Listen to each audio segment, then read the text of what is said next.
ಎಲ್ರಿಗೂ ನಮಸ್ಕಾರ. ನಾನು ಧನಲಕ್ಷ್ಮಿ ಹೊಳ್ಳ. ಇನ್ನು ಗಣೇಶ ಚೌತಿ ಬರ್ತಾ ಇದೆ ಅಲ್ವಾ, ಹಾಗೆ ನಿಮಗೆಲ್ಲ ನಾನೊಂದು ಸಿಹಿ ತಿಂಡಿ ಹೇಗೆ ಮಾಡೋದು ಅಂತ ತೋರಿಸ್ಕೊಡ್ತಾ ಇದ್ದೀನಿ. ಸುಲಭವಾಗಿ ಮಾಡೋದು ಇದು.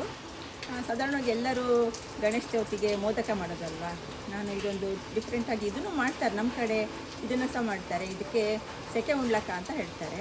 ನಿಮ್ಮ ಕಡೆ ಏನು ಹೇಳ್ತಾರೆ ಗೊತ್ತಿಲ್ಲ, ಕಮೆಂಟ್ ಮಾಡಿ ತಿಳಿಸಿ. ತುಂಬ ರುಚಿಯಾಗಿರುತ್ತೆ, ತುಂಬ ಈಸಿಯಾಗಿ ಮಾಡ್ಬೋದು.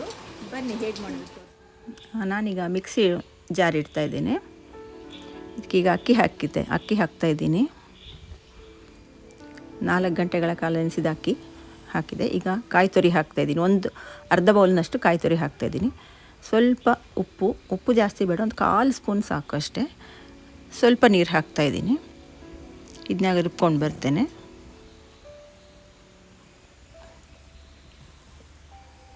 ಇದೀಗ ರುಬ್ಬಿ ಆಗಿದೆ. ನುಣ್ಣಗೆ ಪೇಸ್ಟ್ ಹಾಕಬೇಕು. ಈಗ ನಾನು ಬಾಣಲೆ ಬಿಸಿ ಮಾಡಿ ಬಾಣಲೆಗೆ ರುಬ್ಬಿದ ಹಿಟ್ಟು ಹಾಕ್ತಾಯಿದ್ದೀನಿ.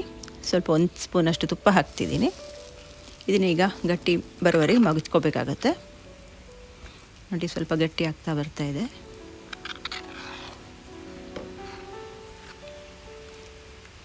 ಅಕ್ಕಿ ಹಿಟ್ಟಿಂದನೂ ಮಾಡ್ಬೋದು, ನಾನು ಅಕ್ಕಿ ನೆನೆಸಿಯೇ ಮಾಡಿದ್ದೀನಿ. ನೋಡಿ, ಈಗ ಗಟ್ಟಿ ಆಯಿತು ಹಿಟ್ಟು. ಇಷ್ಟು ಗಟ್ಟಿ ಆದರೆ ಸಾಕು.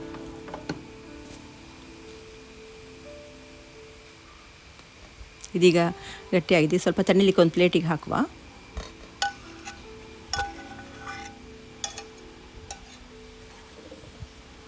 ಈಗ ನಾನು ಇನ್ನೊಂದು ಪ್ಲೇಟಿಗೆ ಸ್ವಲ್ಪ ತುಪ್ಪ ಹಚ್ತಾ ಇದ್ದೇನೆ.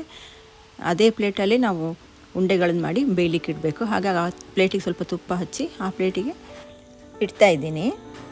ನೋಡಿ, ಇದೀಗ ರೆಡಿಯಾಗಿದೆ. ಈಗ ಇದನ್ನೇ ಬೇಯಿಸ್ಕೊಳ್ಳೋಣ. ನಾನೀಗ ಇಡ್ಲಿ ಪಾತ್ರೆ ಇಟ್ಟಿದ್ದೀನಿ. ಆ ಪ್ಲೇಟ್ ಸ್ವಲ್ಪ ದೊಡ್ಡದಾಯ್ತು, ಆದರೆ ಇಡ್ಲಿಕ್ಕಾಗಲಿಲ್ಲ. ಅದಕ್ಕೆ ಚಿಕ್ಕ ಪ್ಲೇಟ್ ಒಂದು ಇಟ್ಟು ಅದರಲ್ಲಿ ಹಾಕ್ತಾಯಿದ್ದೀನಿ ಉಂಡ್ಲಕಾಯಿಲ್ಲ. ಇದೊಂದು 20 ನಿಮಿಷ ಬೇಯಬೇಕು. ಅಷ್ಟರಲ್ಲಿ ನಾವು ಒಂದು ಬೇರೆ ಬಾಣಲೆ ತಗೊಂಡು ಅದರಲ್ಲಿ ಪಾಕ ಮಾಡ್ಕೊಳ್ಳೋಣ. ಕಾಯಿ ಬೆಲ್ಲ, ನಾನು 1 ಕಪ್ ಕಾಯಿ ತುರಿಗೆ ಅರ್ಧ ಕಪ್ನಷ್ಟು ಬೆಲ್ಲ ಹಾಕಿದ್ದೀನಿ. ಸ್ವಲ್ಪ ಕರಗಬೇಕು, ಬೆಲ್ಲ ಎಲ್ಲ ಕರಗಿ ಮಿಕ್ಸ್ ಆದರೆ ಆಯಿತು ಇದು. ಮತ್ತು ಪಾಕ ಬರಬೇಕು ಅಂತ ಇಲ್ಲ. ಸ್ವಲ್ಪ ಇದಕ್ಕೆ 2 ಸ್ಪೂನಷ್ಟು ತುಪ್ಪನೂ ಹಾಗೂ ಒಂದು ಅರ್ಧ ಸ್ಪೂನ್ ಏಲಕ್ಕಿ ಪುಡಿನೂ ಹಾಕಿ ಎಲ್ಲ ಒಟ್ಟಿಗೆ ಮಗಿಸ್ಕೋಬೇಕು. ನೋಡಿ, ಇಲ್ಲಿ ಉಂಡ್ಲಕ್ಕ ರೆಡಿಯಾಗಿದೆ.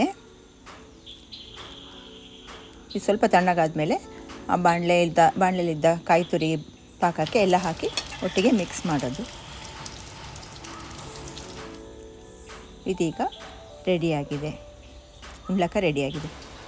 ನೋಡಿದ್ರಲ್ವಾ, ಸೆಕೆ ಉಂಡ್ಲಕ್ಕ ಹೇಗೆ ಮಾಡೋದು ಅಂತ ತೋರಿಸ್ಕೊಟ್ಟಿದ್ದೀನಿ. ಈ ವಿಡಿಯೋ ನಿಮಗೆ ಇಷ್ಟ ಆದರೆ ಈ ವಿಡಿಯೋಗೊಂದು ಲೈಕ್ ಮಾಡಿ, ಶೇರ್ ಮಾಡಿ, ಹಾಗೂ ನಿಮ್ಮ ಅನಿಸಿಕೆಗಳನ್ನು ಕಮೆಂಟ್ ಮೂಲಕ ತಿಳಿಸಿ. ಹಾಗೂ ನನ್ನ ಚಾನೆಲ್ನ ಸಬ್ಸ್ಕ್ರೈಬ್ ಮಾಡಿ. Thank you.